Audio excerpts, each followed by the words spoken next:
대항을 항해하는 여성 영웅의 이야기를 담아낸 디즈니 애니메이션 모아나. 2016년에 개봉했던 1편의 매력을 이어갈 후속작이 지난해 무려 8년 만에 개봉했습니다. 과연 모아나2는 어떤 작품이었을까요? 지금부터 함께 살펴보겠습니다.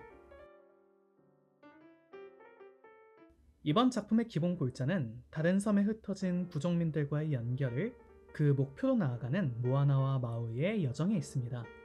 작품의 배경은 기본적으로 섬 문화권입니다. 그것도 남태평양 일대에서 활동하던 폴리네시아 문화권을 기반으로 하고 있죠. 이들은 기본적으로 전 세계적으로 활동했던 항해 민족이라는 특성이 있습니다. 그리고 이것은 모아나 1편부터 확인할 수 있는 작품 고유의 특징이기도 하죠. 주인공인 모아나는 섬의 생활에 늘 불만을 가진 소녀입니다. 섬 너머 세상에 대한 동경을 품고 있죠. 전작에서 그것은 자유와 모험에 대한 동경이었어요. 그리고 본편에서는 연결을 향한 열망으로 발전되죠. 이때 모아나에게서는 디즈니 스타일의 여성 영웅 서사의 매력이 묻어나오기 시작합니다. 대항으로 나아가려는 그녀의 꿈이 단지 자유를 꿈꾸는 소녀의 철없는 희망이 아니라 부족 사람들을 지키기 위한 사명을 품은 신화적 여정이 되어가는 것이죠. 그렇다면 과연 그녀는 다시금 다른 부족과 연결되는 순간으로 나아갈 수 있을까요? 이어서 살펴봅시다. 이번 작품의 초반부 모아나는 일명 타오타이, 즉 항해사 겸 길잡이의 직위를 가지게 됩니다. 부모님을 비롯해 섬의 모든 사람들이 그녀를 믿기 시작하죠. 다시금 대항을 향한 여정을 떠나기 전 패기롭게 모험에 함께할 팀원을 모은 그녀. 그런데 모아나의 여정은 시작부터 삐걱거리게 됩니다. 목적지는 불분명하고 팀원들은 불만으로 가득하죠. 심지어 이번에는 지난 신화적 여정을 함께한 마우이조차 만날 수 없는 상황입니다. 달리 말하자면 본 작품 속의 모아나는 방향성을 잃어버린 길잡이의 모습을 보여줘요.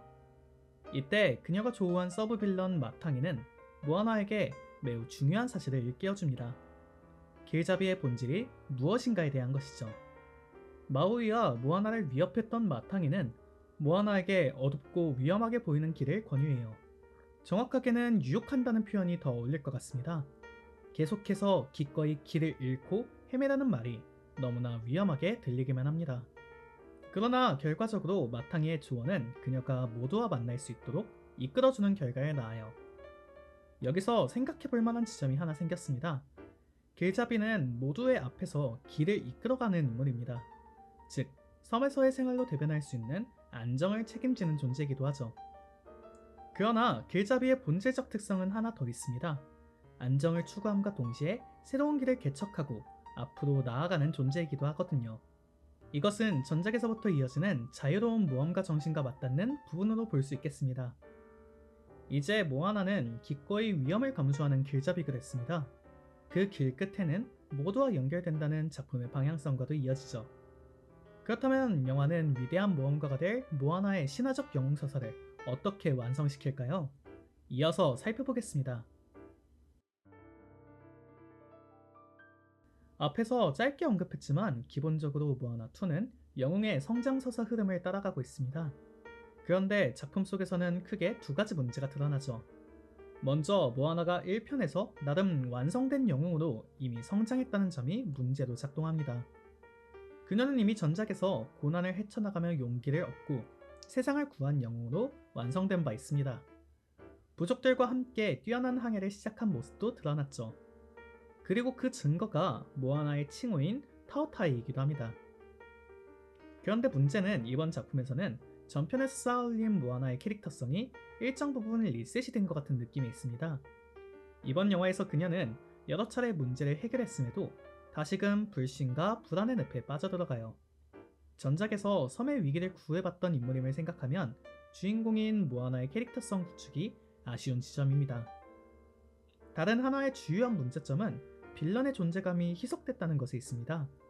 신화적 영웅을 주인공으로 내세웠다면 반동인물은 그만큼 위험한 악인이어야 한다고 생각해요.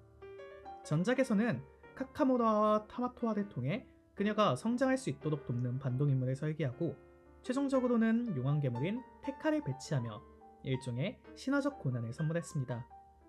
영웅서사를 위한 훌륭한 빌런들이었죠. 이번 작품에서는 핵심 골자를 유지하면서도 일부 변경점이 생겨난 걸 확인할 수 있었습니다. 전작에서도 등장했던 카카모라는 조력자가 되었고, 이번 작품의 중간 빌런인 마탕이는 결과적으로 모아나를 돕는 스승의 역할을 하죠. 영화의 유일한 빌런은 번개를 다스리는 신 날로입니다. 그는 근본적으로 테카와 역할이 같아요. 신화적 영웅의 탄생을 위한 최종 실현의 역할이죠. 그러나 위협의 실체가 분명했던 테카와 달리 날로는 자연의 형태로만 드러나고 있습니다. 때문에 반동인물의 캐릭터성이 불분명해지고 재난 영화의 한 장면을 보는 정도의 인상만이 남았어요. 영화는 꾸준하게 그가 왜 인간을 증오하고 또 이토록 거세게 공격하는지 설명하지만 그것이 명확하게 전달되지는 않았습니다. 어디까지나 타인의 입을 빌린 편한 설정에 불과했어요. 결국에는 이러한 본작의 서사적 한계점은 빌런도 영웅도 힘을 잃은 영웅서사로 이어졌습니다.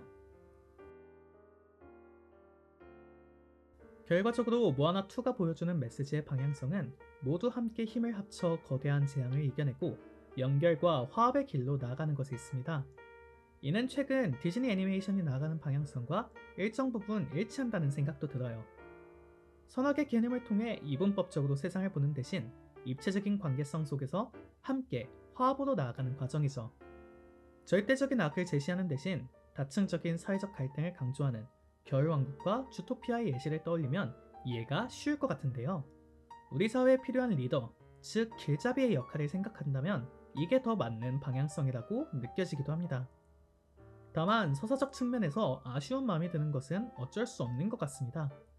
세상을 구하는 신화적 영웅, 혹은 모두를 위협하는 악당을 제시하는 것이 아닌 함께와 화합을 강조하는 것. 물론 좋습니다. 그러나 이것이 본작의 스토리텔링 방식에 잘 맞아떨어졌는지는 의문보호가 남았어요. 빌런의 매력이 희미해진 만큼 주인공의 매력도 옅어졌거든요. 빌런도 주인공도 밋밋하게 되어버리면서 이야기의 매력은 크게 떨어졌습니다. 단순하고 명확한 선악구도가 주는 카타르시스가 완벽하게 사라졌다는 생각도 남아요. 어린 시절 봤던 디즈니 애니메이션을 떠올렸을 때 전래동화 같은 매력이 있다고 생각합니다. 조금은 유치할 수 있어도 이해하기 쉽고 재밌으면서도 권선징악의 메시지를 잘 전달하죠. 물론 이것은 입체적인 관계의 연속으로 이루어지는 현실 사회의 작동 방식과 완벽하게 일치하는 원리는 아닙니다. 하지만 디즈니이기에 줄 수 있는 메시지의 재미와 매력이 정말 크게 떨어진 것 같다는 아쉬움이 계속 남아요. 저는 애니메이션이라는 장르에 원하는 본질은 현실성이 아닌 판타지성이 있다는 의견입니다. 현실적인 메시지와 울림을 원한다면 차라리 평범한 영화를 감상하겠다는 생각이죠. 때문에 제 입장에서는 디즈니가 추구하는 지금의 길이 과연 맞는 길인지에 대한 의문이 계속해서 남을 수밖에 없었던 것 같습니다. 이것을 대중들이 어떻게 평가하고 받아들일지는 앞으로 그들이 걸어가는 행보를 지켜보는 수밖에 없겠네요. 요약하자면 영화 모아나2는 매력적이었던 전작의 영웅서사를 확장한 작품입니다. 이미 훌륭했던 1편보다도 좋은 그래픽 기술을 선보이는 등 이번 작품만이 가진 분명한 장점도 보이죠. 그러나 서사적인 측면에 있어서는 이번 영화가 매력적인 작품이었는지 꾸준하게 의문이 남았던 것 같네요. 영화 모아나2에 대한 제 평점은 6점입니다. 이번 영화도 디즈니 애니메이션답게 가족 뮤지컬 스타일의 구성을 보여줍니다. 그러나 기억에 남는 넘버가 따로 없다는 것도 매우 큰 문제가 아니었나 생각이 들어요. 물론 모아나의 염원을 담은 넘버 비욘드, 영화의 중반부를 장식하는 넘버 겐 로스트, 마우리의 유쾌한 넘버 Can I Get a 치후 등 이번 영화에서도 나름 준수한 음악이 자리하고 있습니다. 그런데 그 음악이 좋았느냐와 별개로 이 음악들이 훌륭한 드라마로 기능을 했느냐라는 질문에는 커다란 의문부호가 남아있습니다. 캐릭터들 고유의 매력이 많이 옅어지고 서사의 깊이감이 부족해서 생긴 한계점이라는 생각인데요. 개인적으로는 매우 크게 아쉬움이 남을 따름입니다. 한참을 헤맸던 디즈니의 길, 그 이유는 이라는 한 줄 평 또한 함께 남겨보고 싶습니다. 최근 디즈니의 또 다른 행보 중 하나인 속편 제작. 이것도 본작의 근본적인 특성과 연결되는 부분인데요. 모아나2가 영화적 흥행 여부와 별개로 성공적인 작품이었냐고 물으면 의문이 남았습니다. 매력적이었던 1편의 캐릭터성이 크게 붕괴되고 3편을 위한 준비만이 남았다는 인상이거든요. 세계관은 확장됐지만 매력은 떨어졌습니다. 이것이 디즈니가 추구하는 방향성 설정에 있어 의문이 남는 또 하나의 이유이기도 한데요. 저는 속편을 만들며 세계관을 확장하는 디즈니도 좋지만 오리지널 스토리를 재밌게 잘 짜서 나오는 디즈니 스튜디오만의 매력을 다시금 느끼고 싶은 마음입니다. 언제까지나 전작의 향수 속에서 버틸 수는 없으니까요. 진짜 잘 만든 좋은 신작을 만들어주길 바라는 마음이네요. 결국에는 앞으로 디즈니가 나아갈 길을 지켜봐야겠습니다. 오늘의 리뷰는 여기서 마치고 다시 찾아오겠습니다. 시청해주셔서 감사합니다.